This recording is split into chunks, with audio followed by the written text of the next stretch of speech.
Estão dizendo por aí que o ouro pode desabar. E sabe qual é o pior? O argumento dessa turma até faz sentido.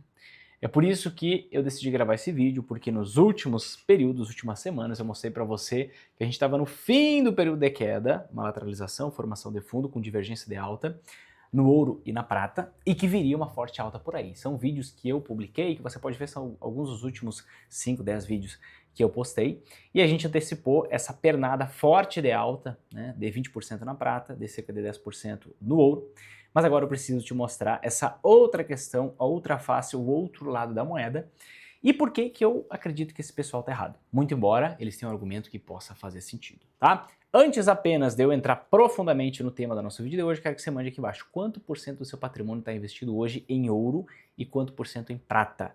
Coloca o percentual separadinho de cada um que eu realmente quero saber. Vamos lá, queridos, qual é o argumento direto e reto, tá? Juro esperado para os próximos 30 anos nos Estados Unidos. Hoje, máxima desde 2007. Faz muito tempo.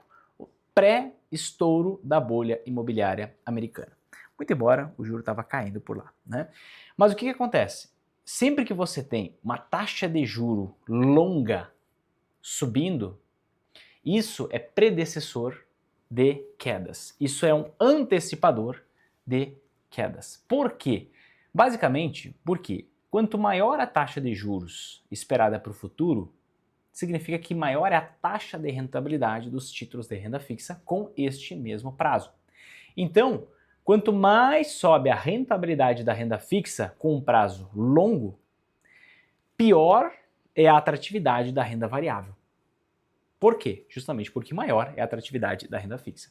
E a gente viveu um período aqui, ó, em que há uma figura gráfica chamada triângulo ascendente. E esse triângulo ascendente, quando há o rompimento e a confirmação, que pode vir nessa semana, vai ter o alvo lá em 6,19%. Hoje a gente está nas máximas desde 2007 em 5,31%, tá? Ou seja, tem mais margem para isso aqui subir. E com isso aqui subindo, a gente, em tese, poderia ver os metais caindo. Eu vou explicar para você porque eu não creio que isso vai acontecer, mas juro longo, sim, deve continuar subindo. Nós rompemos a máxima há 3 semanas, lateralizamos durante 2 e nessa semana a gente já abriu em alta e pode vir a fechar acima dessa máxima aqui, o que confirmaria esse rompimento e levaria, né, a uma alta probabilidade de que o juro longo vai buscar patamares mais acima, ou seja, um cenário de aversão a risco no mercado de forma geral, tá? Faz sentido esse argumento? Faz, né? O pessoal inclusive fala, né? Poxa, o ouro acompanha o juro. Por que o ouro acompanha o juro, né? Basicamente porque se você tem a taxa de juros subindo, a taxa de juros esperada para o futuro, não a taxa de juros de curto prazo, que o Banco Central define, que o Copom no Brasil define, nos Estados Unidos o FONC define, não, a taxa de juros esperada para o futuro. Quando ela sobe, metais preciosos, em tese, perdem atratividade, porque eles não pagam rendimento, eles não geram lucro, né? Então, um ativo que, basicamente, ele vai estar baseado no quanto você acredita que ele vale, né? Mas não tem nenhum tipo de remuneração mais a curto prazo. Então, quando os juros sobem, ele fica menos atrativo, tá? E esse é o argumento principal. Um ponto importante é a gente olhar um pouquinho para o passado e entender em que mundo a gente está vivendo, na nossa realidade hoje. Porque se você parar para pensar, na verdade, o que importa para os metais preciosos não é o juro esperado para o futuro, mas é o juro real esperado para o futuro, tá? E o juro real você vê por meio da taxa de juros americana menos a inflação, tá? Esse juro real desde 2020, ele está subindo, desde 2021 na verdade, ele está subindo. E quando a gente compara com o próprio ouro, a gente percebe que o ouro está subindo junto com o juro real. Então você pode perceber uma coisa clara aqui nesse momento. Essa correlação está quebrada. Logo, um argumento de que os metais preciosos vão desabar porque o juro está subindo, ele não é aplicável para o momento atual. E eu vou explicar para você o porquê. Eu vou comprovar para você o porquê, não apenas explicar. Mas quando você expande, né, o horizonte de tempo, você percebe que sim. Observe que quando você tem, né, o juro longo, o juro real longo caindo, você tem um rally de alta do ouro. Né? Juro longo aqui, juro real está em branco, o ouro está em amarelo. Quando você tem, né, o juro real subindo, você tem o quê? O ouro corrigindo. Aí ele fica lateral enquanto o juro real está lateral. Juro real desabou, o que você tem? Ouro subindo. Aqui que mudou a história. Juro real disparou e o ouro disparou junto. Então você tem aqui uma quebra de correlação. E quando você tem uma quebra de correlação, você tem que entender a explicação dessa história. A explicação dessa história, para que você veja, opa, essa aqui é uma quebra de correlação que ela vai se ajustar, logo o ouro vai despencar para $2.000. Ou essa aqui é uma quebra de correlação porque o ambiente econômico ele está completamente diferente hoje. E a grande verdade é que o ambiente econômico está completamente diferente hoje. E é isso que eu quero te mostrar. Vamos olhar para esse gráfico? Nesse gráfico você vai ver o quê? A dívida pública americana em relação ao PIB. Então, qual é o tamanho da dívida pública dos Estados Unidos comparando com o seu PIB, tá? Nesse gráfico você vai ver esse dado de 1790 até 2021, né? Hoje a dívida está maior, está na faixa de 120% do PIB, né? Um pouco acima, inclusive, da Segunda Guerra Mundial. Mas o que você percebe claramente, é muito importante aqui, ó. Nós estamos revivendo um período similar ao que a gente viveu ali na Segunda Guerra Mundial. Estados Unidos se endividou muito na Primeira Guerra, depois veio a Grande Depressão, se endividou um pouco mais, depois veio a Segunda Guerra Mundial, se endividou ainda mais. E hoje nós temos mais ou menos o mesmo patamar, um pouquinho acima, da dívida em relação ao PIB da Segunda Guerra Mundial. E aqui eu quero que você preste atenção no que aconteceu neste período da história aqui, ou seja, o pós-Segunda Guerra Mundial, com o movimento dos metais preciosos. Para que você veja, basicamente, o que tende a vir a acontecer. Por quê? Porque, basicamente, os remédios que foram usados no passado, muito provavelmente serão usados hoje, tá? Vamos dar uma olhada aqui no que a gente tem de dado, tá?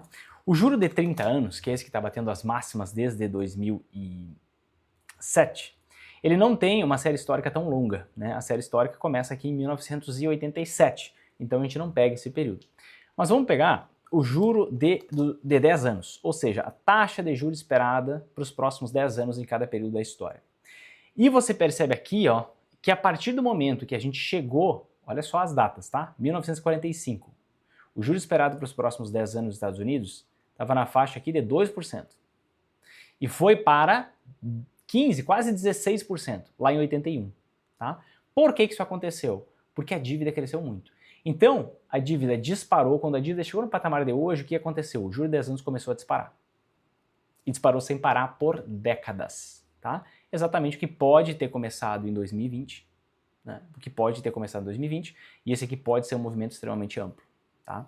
Mas o mais importante de tudo isso é você perceber o que aconteceu com os metais. Vamos pegar aqui o ouro, acho que eu já até separei aqui o ouro, e a gente vai perceber que, infelizmente, até 1971, o ouro ele não podia oscilar de preço, porque ele era o lastro para o dólar, né? Como é que funcionava o sistema financeiro? Era um sistema financeiro que fazia sentido.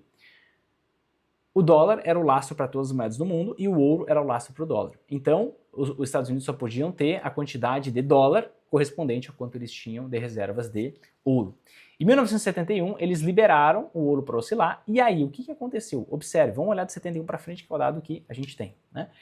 Você percebe que, vamos pegar aqui, ó, 15 de agosto de 71. Onde estamos? Aqui, ó, agosto de 71. De 15 de agosto de 71, o juro de 10 anos estava em 6,3%. E nos anos seguintes, o que aconteceu? A gente viu o juro de 10 anos chegar em 16%.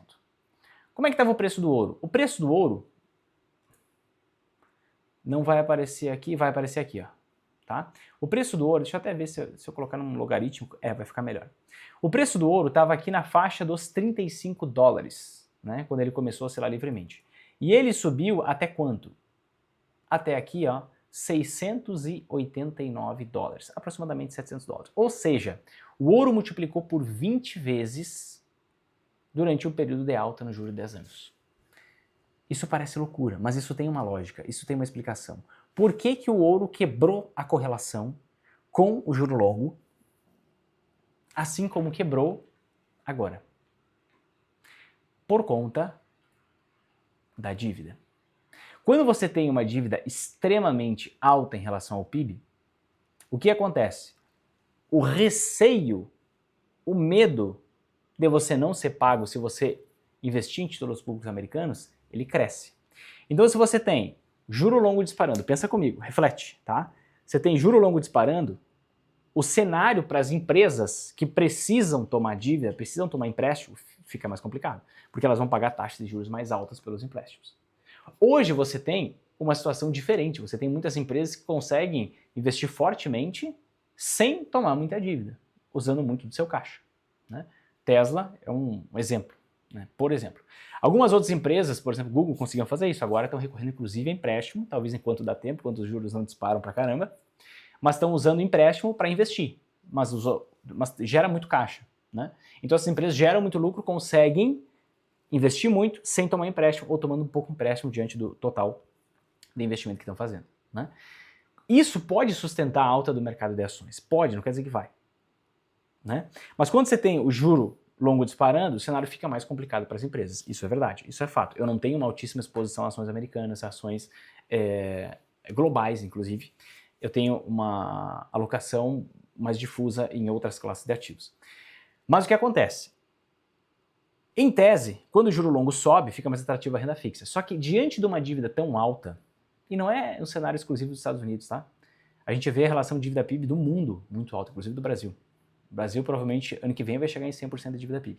É a expectativa da FMI, inclusive. Você fica com medo de investir em renda fixa. Então, se o cenário está um pouquinho mais complicado para renda variável, se o cenário está para bolsa de valores, se o cenário está um pouquinho mais complicado para renda fixa, para onde que você corre? Imóveis. Sim, imóveis. Anota o que eu estou falando. Não estou dizendo no Brasil, tá?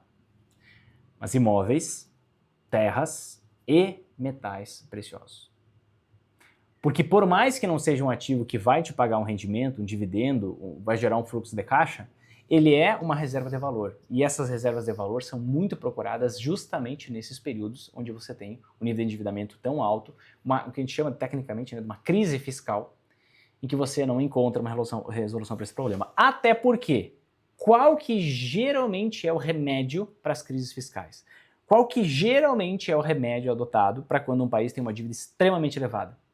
Esse país deixa a inflação rolar solta e mantém a taxa de juros num nível mais baixo do que deveria. Como que ele deixa a inflação rolar solta? Às vezes é de forma um pouco mais mascarada. Às vezes é mudando o índice da inflação. Talvez você saiba, talvez não, mas o índice da inflação, o nosso IPCA, já mudou diversas vezes. O CPI, o índice da inflação dos Estados Unidos, já mudou diversas vezes. Você muda o que está lá dentro, né?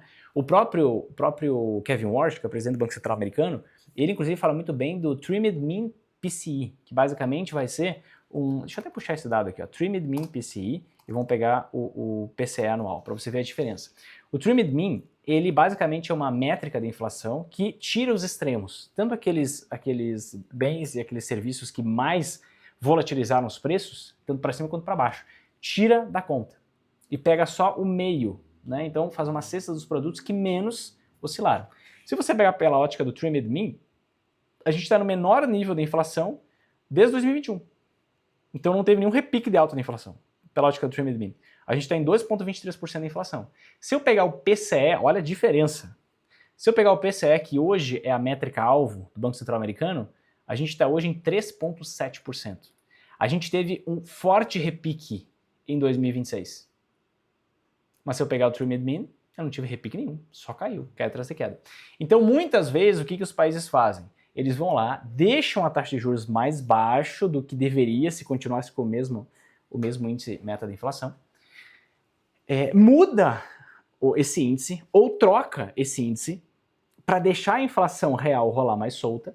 Essa inflação real rolando mais solta gera o quê? Presta atenção que isso aqui é bastante técnico. Se os preços disparam na economia, você concorda comigo que as empresas vão faturar muito mais, nominalmente falando? Por quê? Os preços vão subir pra caramba, elas vão continuar vendendo, tem alguns bens e itens que são essenciais, né? Você pode ter alguma queda no consumo, mas normalmente uma população que na média tem uma renda per capita muito maior, nos Estados Unidos, né? 10 vezes maior que o Brasil, por exemplo, você não vai ter tanta redução no consumo assim. Então você vai ter uma maior arrecadação federal via impostos, porque o imposto é sempre um percentual do total vendido pela empresa, ou do total lucrado pela empresa. Então você consegue aumentar muito a arrecadação, consegue aumentar muito o PIB por conta do aumento dos preços dos produtos. E aquela dívida que você tem, ela está denominada na sua moeda. A sua moeda agora vale menos. E aí você para de tomar tanta dívida. Então o PIB cresce mais do que a dívida com uma inflação alta. E aí, com o passar do tempo, esse foi o remédio. Esse foi o remédio para esse período. Com o passar do tempo, o que acontece? Você tem uma economia mais inflacionária, uma economia onde os preços sobem sem parar. Com os preços subindo sem parar, a arrecadação sobe sem parar, a dívida não sobe tanto e você tem a relação dívida-PIB caindo.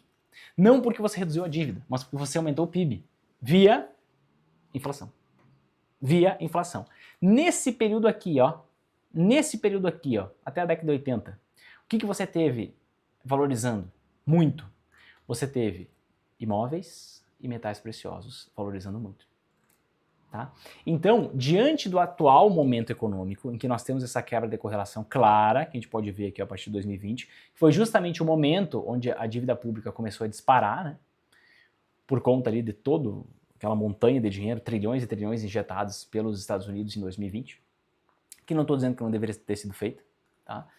É muito fácil olhar só para a economia e falar isso, mas provavelmente teria, talvez não tanto quanto foi, mas no momento é complicado você perceber, né? Mas diante das circunstâncias, da situação atual da economia, uma situação de desglobalização, um cenário provavelmente de estagflação, onde você tem um crescimento econômico mais baixo, você tem o índice de inflação mais alto, você provavelmente vai ter metais subindo, provavelmente, muito embora no curto prazo, deixa eu mostrar para você a situação do curto prazo do ouro, e aí a partir do ouro a gente pega e tira uma conclusão para os demais ativos. Antes só de te mostrar essa questão do curto prazo, eu quero te lembrar que daqui 8 dias nós temos quem? A nossa Masterclass Investidor Sempre em Alta 4.0. Onde eu vou mostrar para você a nova versão 4.0 do método Investidor Sempre em Alta, para que você não fique refém do Brasil, da realidade brasileira, do cenário de outubro, e você consiga lucrar nas altas nas casas da bolsa, lucrando muito mais que ações brasileiras, que investindo em renda fixa brasileira, comprovadamente ao longo do tempo, investindo no mercado global, investindo principalmente no exterior, e quando for oportunidade Brasil, você faz uma alocação tática aqui no Brasil. Tudo isso online, gratuito, sem enrolação, o link está aqui embaixo, é só você fazer a sua inscrição. Mas o que acontece? O que acontece? Olha só, no ouro, a gente percebe que a gente chegou numa linha de tendência de baixa, tá? E a gente está brigando com ela. O ouro está brigando com ela. Aqui você pode ter uma direção de curtíssimo prazo de uma correção, que pode vir para cá, quem sabe os 4.100, 4.200, para depois voltar a subir ou para cair mais, porque o mercado é soberano, tá? Eu só te dou este alerta, porque essa região aqui entre 4.100 e 4.300, ela é uma região bem fácil, né, do ouro corrigir para voltar a subir. Por quê? A gente vê um ativo que sobe caindo, né? Ele passa por correções. Mas nós estamos sim, e é por isso que surgiu essa história, né, de que o ouro vai cair. No momento, justamente, em que a gente está numa linha de tendência de baixa, tanto para o ouro quanto para a prata. A gente percebe a mesma coisa, né? A prata ainda não chegou lá, está pertinho, né? Ainda não chegou lá.